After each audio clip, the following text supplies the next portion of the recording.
wicked seem to win. If a sinner makes mistakes, he keeps receiving forgiveness many times. But when a good person makes one mistake,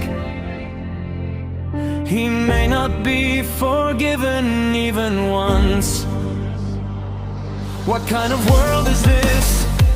Why treat good people this way?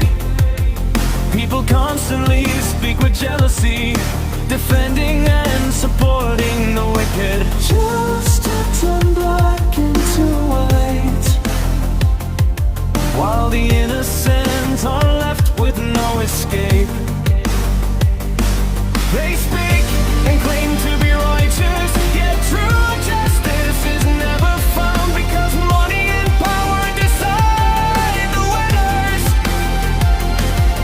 Even close friends take sides without honesty or conscience, ignoring the laws that were made. Many times one must satisfy only oneself, without caring for those who suffer loss.